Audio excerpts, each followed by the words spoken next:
FATF को लेकर पाकिस्तान के अंदर इलेक्ट्रॉनिक मीडिया, प्रिंट मीडिया और सोशल मीडिया पर बहस व मुबाहिसे का एक लामतनाही सिलसिला जारी हो गया है। पाकिस्तान की हमेशा से एक रवायत चली आ रही है कि जब भी कोई अहम मामला होता है तो उस पर दो तरह के ग्रुप्स बन जाते हैं। एक वो जो कि उस मामले के हक़ में दलाइल देता है और दूसरा मुखालफत में। यही सूरत हाल एफएटीएफ के साथ भी चली आ रही है। एक ग्रुप वो है जो ये समझता है कि माजी की हुकूमतों के चीदा सरबराहान जिन्होंने मुल्क का पैसा लूट खसूट कर बाहर किया है वो पाकिस्तान की एफएटीएफ की ग्रे लिस्ट में शामिल होने की बुनियादी वजह हैं। दूसरी तरफ अपोजिशन ये समझती है कि पाकिस्तान ने अपने घर को साफ़ नहीं किया और बिलावास्ता तौर पर उनका इशारा माजी में उन कलदन तंजीमों और मुसल्लह ग्रुपों की तरफ होता है जिनकी पाकिस्तानी हुकूमत वक्तन फ़वक्तन हमायत करती रही है। अगर देखा जाए तो ये दोनों बातें किसी हद तक दुरुस्त हैं मगर मुकम्मल तौर पर दुरुस्त नहीं हैं, क्योंकि एफएटीएफ ने इन दोनों बातों को पाकिस्तान के ख़िलाफ़ ग्रे लिस्ट में डालने के लिए इस्तेमाल किया, मगर हकीकी तौर पर इसका ताल्लुक़ पाकिस्तान के साथ नहीं है। जो पाकिस्तान को ग्रे लिस्ट में डाला गया है उसका मकसद उन तमाम मकासद को हासिल करना है जो अमेरिका और इंडिया चाहते हैं। अगर हम एफएटीएफ की बुनियाद पर नज़र डालें तो आप इस जानकर हैरान होंगे कि इसकी तश्कील 1989 में पेरिस में लाई गई। उस वक़्त इसके अरकान की तादाद नहायत महदूद थी और उसका मकसद रशिया को रोकना था, यानी कि रशिया से आने वाला पैसा जो कि मगरबी ममालिक में इस कम्युनिज़म को फ़रोग़ देने के लिए इस्तेमाल हो सकता था उसको रोका जाए। लेकिन बदकिस्मती से 1991 में रशिया की तहलील होगी और वो टूट फूट का शिकार हो गया। इसके बाद तो कतई तौर पर एफएटीएफ का वजूद रहना की कोई वजह नहीं रह सकती थी, मगर 1991 में एक ऐसा दूसरा वाक़या अमल में आया जिसने आज तक पाकिस्तान को गुर्बत की दलदल में जकड़ा हुआ है। 1974 में पाकिस्तान के एक नहायत ही काबिल और मेहनती बैंकर आगा हसन आबदी ने बीसीसीआई का क़याम अमल में लाया। BCCI bank of credit commerce international Dubai के शेख और बैंक ऑफ अमेरिका के ताउन से कायम किया गया। आगा हसन आबदी इंतहाई मेहनती इंसान थे जिन्होंने अपने खून और पसीने की कमाई से बीसीसीआई को दुनिया का 7वां बड़ा बैंक बना दिया। सिर्फ 10 साल के अशरे में ही बीसीसीआई की 78 ममालिक में 400 से ज़ायद ब्रांचेस कायम हो गईं और इसके एसेट्स की तादाद में 20 अरब डॉलर का इजाफा हुआ।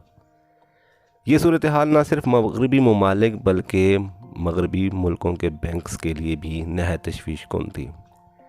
अगर तीसरी दुनिया के किसी मुल्क के बैंक के पास इतना ज़्यादा पैसा इकट्ठा हो जाए तो इसका मतलब ये था कि वो मुल्क भी तरक्की याफ्ता ममालिक की फहरिस्त में खड़ा हो जाएगा। बैंक ऑफ अमेरिका और मगरबी ममालिक के बड़े बड़े बैंक्स ने बीसीसीआई के ख़िलाफ़ स्ट्रॉन्ग लॉबिंग की। उनकी ये लॉबिंग 1980 से जारी थी, मगर उन्हें कोई मौका मिल नहीं रहा था जिसको बुनियाद बनाकर वो बीसीसीआई के ख़िलाफ़ कोई बड़ा एक्शन ले सकें। पहली दफ़ा एफएटीएफ को उस वक़्त आलाकार के तौर पर इस्तेमाल किया गया और बीसीसीआई पर इल्ज़ाम लगाया गया कि ये कम्युनिस्ट पैसे को मगरबी ममालिक में मुंतकिल कर रहा है और इसके अलावा फ़लस्तीन की जो आज़ादी की तहरीक है उसको फाइनेंस कर रहा है। अगरचे इसमें सच्चाई नहीं थी, लेकिन अमेरिका और बरतानिया ने इसके ख़िलाफ़ फ़ौरन एक्शन लिया। इस बैंक को ज़बरदस्ती बंद कर दिया गया, इसके असासों को कब्ज़े में कर लिया गया और तमाम दुनिया में मौजूद इसके जो ब्रांचेस थी उनको तहवील में ले लिया गया। ये पहला मौका था कि जब अमेरिका और बरतानिया ने यह समझा कि एफएटीएफ को अपने मज़मूम मकासद के इस्तेमाल के लिए आलाकार के तौर पर इस्तेमाल किया जा सकता है। नतीजतन एफएटीएफ को मुसलमान ममालिक के ख़िलाफ़ हथियार के तौर पर इस्तेमाल किया जाने लगा और उसका जो हदफ था वो बुनियादी तौर पर पाकिस्तान था। एफएटीएफ में अब मज़ीद मेंबरान का इजाफ़ा किया गया और एक लिस्ट तैयार की गई जो इसके लिए पॉइंट्स बनाए गए कि इन पर अमल पैरा होकर ही कोई मुल्क एफएटीएफ की ग्रे लिस्ट से ब्लैक लिस्ट से बाहर निकल सकता है। नतीजे के तौर पर पाकिस्तान ने 1997 और 1998 में एंटी मनी लॉन्ड्रिंग एक्ट्स बनाए और एंटी टेररिज्म एक्ट्स बनाए। लेकिन 2007-8 में एक ऐसा वाक़या हुआ जिसके बाद तो एफएटीएफ का वजूद रहना मुमकिन ही नहीं था, मगर इसके बावजूद एफएटीएफ को मज़ीद मौसर बना लिया गया। जर्मनी के डुस्चे बैंक ने 20 से 80 अरब डॉलर के करीब रशिया की माफिया का पैसा मगरबी ममालिक के बैंक्स में मुंतकिल किया। इसके बाद होना तो ये चाहिए था कि ना सिर्फ डुस्चे बैंक को तहवील में ले लिया जाता बल्कि जर्मनी के ऊपर भी सख्त पाबंदियाँ लगाई जाती, मगर थोड़ा सा मामूली जुर्माना करके डुस्चे बैंक को आज़ाद कर दिया गया। उसके बाद अमेरिका ने FATF को पाकिस्तान के ख़िलाफ़ अपने मुतालबात मनवाने के लिए हथियार के तौर पर इस्तेमाल किया। सलाला चेक पोस्ट पर हमले के बाद तो अमेरिका ने पाकिस्तान को ग्रे लिस्ट में डाल दिया, और जब पाकिस्तान ने सप्लाई बहाल की तो पाकिस्तान को ग्रे लिस्ट से निकाल दिया गया। इसी तरह अब इंडिया ने FATF के अंदर इतनी ज़्यादा ताकत हासिल कर ली है कि एशिया पैसिफिक ग्रुप, जिसके अंदर एशियाई ममालिक शामिल हैं, वो मुकम्मल तौर पर इंडिया के कंट्रोल में है।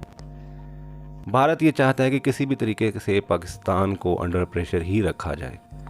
अगरचे आर्टिकल 370 को कश्मीर में मनसूख करने के बारे में ये कहा जाता है कि पाकिस्तान ने उसके ख़िलाफ़ जो वावेला मचाया वो सिर्फ पब्लिकली था, यानी कि इंडिया ने आर्टिकल 370 पाकिस्तान की मर्ज़ी और मंशा के मुताबिक ही किया था और पाकिस्तान को पहले एतमाद में ले लिया गया था।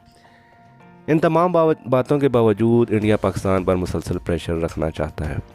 उसकी एक वजह तो ये है कि वो पाकिस्तान का पुराना दुश्मन है, लेकिन साथ साथ इंडिया ये भी समझता है कि अगर पाकिस्तान को फ्री हैंड दे दिया गया तो इंडिया के लिए चाइना और पाकिस्तान दोनों बॉर्डर्स पर मुकाबला करना नामुमकिन हो जाएगा।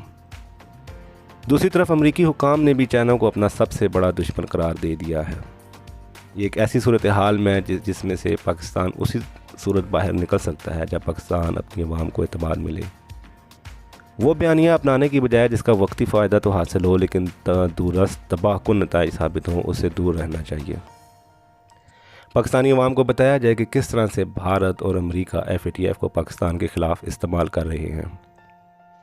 और अवामी प्रेशर ये एक ऐसा अमल होता है जो कि हुकूमतों को प्रेशर से निकालता है और एक ऐसी पॉलिसी बनाने की तरफ रोशनी दिखाता है जिसका फ़ायदा बाद में न सिर्फ मुल्क को होता है बल्कि अवाम को भी होता है।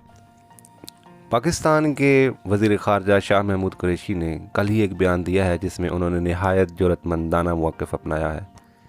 शाह महमूद कुरैशी ने कहा है कि हमें ये सोचना पड़ेगा कि FATF का क़याम क्या सियासी बुनियादों पर है या तकनीकी बुनियादों पर है। अब ये बात शक व शुबा से बालातर नहीं है कि अमेरिका पाकिस्तान में अटों के हसूल के लिए सिर्फ़ और सिर्फ पाकिस्तान को ग्रे लिस्ट में डालकर उस पर प्रेशर बरकरार रखना चाहता है। और उम्मीद है कि पाकिस्तान ने 20 साल पहले जो गलती की थी और अपने आप को एक गैर मुल्की जंग में धकेल कर हज़ारों जानों का नुकसान और करोड़ों डॉलर का माली नुकसान किया था, अब वो इस दलदल में दोबारा नहीं फंसेगा।